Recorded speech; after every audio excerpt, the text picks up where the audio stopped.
NEET UG paper leak కేసులో 13 మంది నిందితులపై దాఖలు చేసిన ఛార్జ్షీట్ ను రౌజ్ అవెన్యూ కోర్టు పరిగణలోకి తీసుకుంది. ఇటీవల దాదాపు 20,000 పేజీల ఛార్జ్షీట్ వేసింది సీబీఐ. దీనిపై రేపు వాదనలు విననుంది కోర్టు. ఎన్టీఏకు చెందిన 3 సబ్జెక్టు నిపుణులే పేపర్ లీక్ చేసినట్లు ఛార్జ్షీట్లో పేర్కొంది సీబీఐ. కెమిస్ట్రీ, బయాలజీ, ఫిజిక్స్ నిపుణుల పాత్రపై దర్యాప్తు చేస్తోంది. మధ్యవర్తులు, కోచింగ్ సెంటర్ల ద్వారా అభ్యర్థులకు ప్రశ్నపత్రం చేరినట్లు ఆరోపించింది. ఈ కేసులో 360 మంది సాక్షులున్నట్లు తెలిపింది. 43 కీలక ఆధారాలు సేకరించినట్టు తెలిపింది.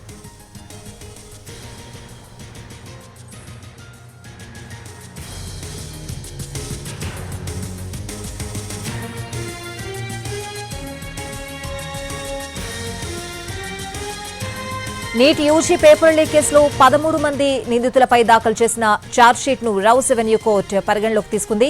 ఇటీవల దాదాపు 20,000 పేజీల ఛార్జ్షీట్ వేసింది సీబీఐ. దీనిపై రేపు వాదనలు విననుంది కోర్టు. ఎన్టీఏకు చెందిన 3 సబ్జెక్టు నిపుణులే పేపర్ లీక్ చేసినట్లు ఛార్జ్షీట్లో పేర్కొంది సీబీఐ. కెమిస్ట్రీ, బయాలజీ, ఫిజిక్స్ నిపుణుల పాత్రపై దర్యాప్తు చేస్తోంది. మధ్యవర్తులు, కోచింగ్ సెంటర్ల ద్వారా అభ్యర్థులకు ప్రశ్నపత్రం చేరినట్లు ఆరోపించింది. ఈ కేసులో 360 మంది సాక్షులున్నట్లు తెలిపింది. 43 కీలక ఆధారాలు సేకరించినట్లు తెలిపింది.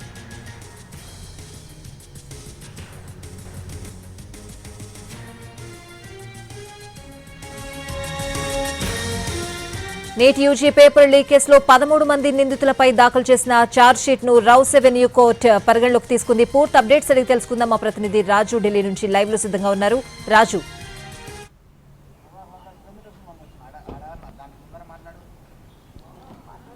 స్వాతి, దేశంలో పూర్తిగా కూడా అంటే ఏ విధంగానైతే దేశాన్ని మొత్తం కూడా కలకలం రేపినటువంటి అంశం ఏకంగా నీట్ పేపర్ లీకేజ్ వ్యవహారంలో కేంద్ర విద్యాశాఖ మంత్రిగా ఉన్నటువంటి ధర్మేంద్ర ప్రధాన్ రాజీనామా కూడా చేయాల్సి వచ్చింది. సో ఈ కేసుకు సంబంధించి ఇప్పటికే కేంద్ర ప్రభుత్వం ఫాస్ట్ ట్రాక్ కోర్టుల ఏర్పాటుకు నిర్ణయం తీసుకోవడమే కాకుండా ఇప్పటి వరకు ఏ విధంగానైతే పబ్లిక్ ఎగ్జామినేషన్స్కి సంబంధించినటువంటి చట్టాన్ని కూడా సవరణ చేస్తూ నిర్ణయం తీసుకున్నారు. అయితే మే 3న జరిగినటువంటి నీట్ పేపర్ లీకేజ్కి సంబంధించినటువంటి వ్యవహారంలో ఇప్పటికే పెద్ద ఎత్తున దాదాపు 360 మంది సాక్షులను సీబీఐ విచారించింది. అంతేకాదు జూలై 29న రౌజ్ అవెన్యూ కోర్టులో ఛార్జ్ షీట్ను కూడా దాఖలు చేసింది. అయితే సీబీఐ దాఖలు చేసినటువంటి ఛార్జ్ షీట్ పైన ఈరోజు విచారణ జరిగింది. సో విచారణ సందర్భంగా ఈ లీకేజ్ వ్యవహారంలో ఉన్నటువంటి కీలక అంశాలను మొత్తం కూడా కోర్టుకు విన్నవించింది సీబీఐ. అయితే ఓవరాల్గా దాదాపు 20,000 పేజీలు ఉన్నటువంటి ఛార్జ్ షీట్ను సమప్ చేస్తూ కీలక అంశాలను కోర్టుకు తెలపడంతో రౌజ్ అవెన్యూలో ఉన్నటువంటి స్పెషల్ కోర్టు సైతం సీబీఐ వేసినటువంటి ఛార్జ్ షీట్ను పరిగణలోకి తీసుకుంటున్నామనే విషయాన్ని స్పష్టం చేసింది. అంటే సీబీఐ ఫ్రేమ్ చేసినటువంటి అంశాలు ఏవైతే ఉన్నాయో వాళ్ళు సేకరించినటువంటి ఆధారాలు, వాళ్ళు సేకరించినటువంటి డిజిటల్ డాటా, అంతేకాదు ఈ పేపర్ లీకేజీ కోసం ఉపయోగించినటువంటి వాట్సాప్ డాటాతో పాటు టెలిగ్రామ్ డాటా, దాంతోపాటు మై గేట్ అనేటువంటి ఒక యాప్ని కూడా ఉపయోగించినట్లుగా సిబిఐ ఆరోపించింది. సో వాళ్ళ వద్ద నుంచి పూర్తి స్థాయిలో టెక్నికల్గా కావాల్సినటువంటి అన్ని ఆధారాలను సేకరించడమే కాకుండా ఈ పేపర్ లీకేజ్ ఎక్కడెక్కడ జరిగింది, ఎవరు లీకేజ్ చేశారనే దాని మీద కూడా ప్రత్యేకంగా ఫోకస్ పెట్టడం జరిగింది. సో వాటన్నిటిని పరిగణలోకి తీసుకుంటున్నట్టు రౌజ్ అవెన్యూ కోర్టు జడ్జి స్పష్టం చేశారు. సో ఇకపైన అంటే రేపటి నుంచి ఈ సిబిఐకి సంబంధించినటువంటి వాదనలు వింటారు.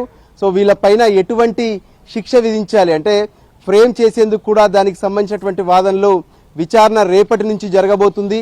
సో ఏ విధంగానైతే కేంద్ర ప్రభుత్వం మళ్ళీ పరీక్ష నిర్వహించింది జూన్ 21వ తేదీన, ఆసారి ఎటువంటి పేపర్ లీకేజ్ జరగకుండా పూర్తి స్థాయిలో జాగ్రత్తలు తీసుకున్నారు. ఇప్పటికే నీట్ లీకేజ్ వ్యవహారానికి సంబంధించినటువంటి అంశంలో మొత్తం 13 మందిని అరెస్ట్ చేశారు. వాళ్ళు ప్రస్తుతం జ్యుడిషియల్ కస్టడీలో ఉన్నారు. వాళ్ళను విచారించడమే కాకుండా దాదాపు 360 మంది సాక్షులను విచారించడం, వాళ్ళ ద్వారా తీసుకున్నటువంటి ఆధారాలు వాటన్నిటిని ఫ్రేమ్ చేసి ఫైనల్గా ఛార్జ్ షీట్ దాఖలు చేశారు జూలై 29న. ఆ దాఖలు చేసినటువంటి ఛార్జ్ షీట్ను కాగ్నిజెన్స్ అంటే పరిగణలోకి తీసుకుంటున్నట్టు రౌజ్ అవెన్యూ కోర్టు స్పష్టం చేసింది. ఇక దోషులు ఎవరైతే ఉన్నారో వాళ్లకు శిక్ష వేసేటటువంటి విషయంలో రేపటి నుంచి విచారణ ప్రారంభం కాబోతుంది. Swathi. Right Raju, thanks for the updates.